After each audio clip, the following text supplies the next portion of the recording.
Hay libros que simplemente cuentan historias, y luego hay libros que construyen puentes.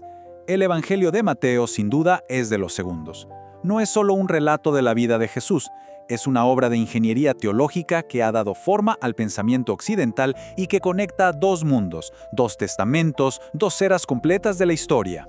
Pero, a ver, uno se pregunta, ¿por qué este Evangelio en particular? ¿Qué lo hace tan crucial para entender no solo el Nuevo Testamento, sino toda la narrativa de la Biblia? Esa es la pregunta que vamos a intentar desglosar juntos. Para eso, vamos a revisar 5 puntos clave. Primero, ¿por qué es un libro fundamental? Segundo, ¿quién lo escribió y en qué época? Tercero, ¿para quién era su mensaje? Cuarto, su tema central del rey y su reino. Y por último, ¿cómo es que funciona como ese gran puente entre los dos testamentos? Empecemos por su papel fundamental. Miren, lo primero que hay que entender sobre Mateo es que no es una simple biografía. Para nada. Es un argumento, uno construido con muchísimo cuidado y diseñado con un propósito muy específico.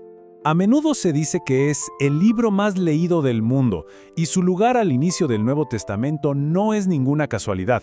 Lo pusieron ahí porque es la bisagra perfecta.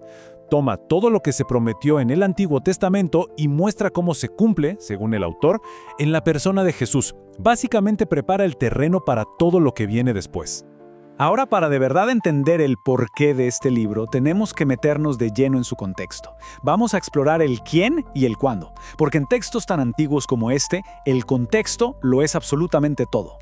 La tradición, desde siempre, nos dice que el autor es Mateo, a quien también se le conocía como Leví. Y esto es clave. Él no era un espectador lejano, era uno de los 12 apóstoles, un testigo presencial de muchísimos de los eventos que está contando. Pero aquí viene lo más fascinante, su profesión antes de seguir a Jesús. Mateo era un publicano, o sea, un recaudador de impuestos para el Imperio Romano.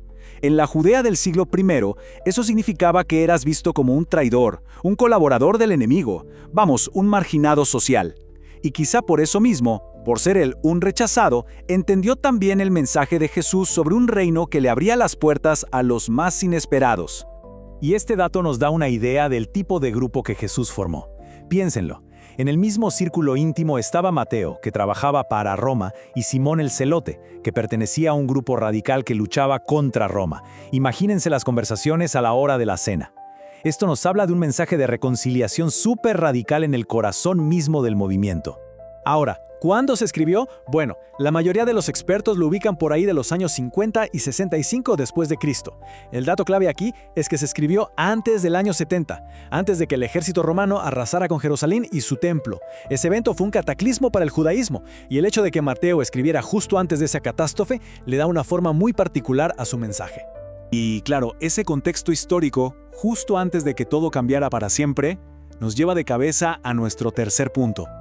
¿A quién le estaba hablando Mateo exactamente? ¿Y qué mensaje tan urgente quería transmitirle? Miren, el Evangelio está plagado de pistas que nos gritan que Mateo escribía principalmente para un público judío. Su genealogía de Jesús no llega hasta Adán, se detiene en Abraham, el padre del pueblo judío.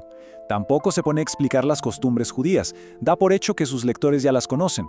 Usa la frase «reino de los cielos», que era una forma respetuosa de no usar el nombre de Dios directamente, algo muy común en el judaísmo. Y a cada rato se refiere a Jesús como Hijo de David, un título que para cualquier lector judío significaba, sin lugar a dudas, Mesías. Entonces, ¿cuál era el objetivo? Simple y directo: demostrarle a sus compatriotas judíos, usando sus propias escrituras, que este Jesús de Nazaret era el Mesías que tanto habían esperado, el rey prometido que venía a cumplir todas las profecías del Antiguo Testamento. El libro, en esencia, es una defensa súper bien argumentada. ¿Y si Jesús es el rey Mesías? Entonces, el tema central del libro se vuelve obvio, ¿no? Esto nos mete de lleno en el corazón de Mateo. Jesús como rey y la naturaleza, bastante sorprendente, de su reino. Este tema de la realeza aparece desde el minuto 1, con los magos que llegan buscando al rey de los judíos. Y tiene su clímax, lleno de ironía, en la cruz, con ese letrero sobre la cabeza de Jesús. Para Mateo, todo, absolutamente todo, gira en torno a que Cristo es rey. Y como ya dijimos, su frase estrella es «el reino de los cielos». Aparece 32 veces. Es como un martillo, ¿no?, que golpea una y otra vez la misma idea. Jesús no es solo un maestro o un profeta. Es un rey que viene a establecer un reino.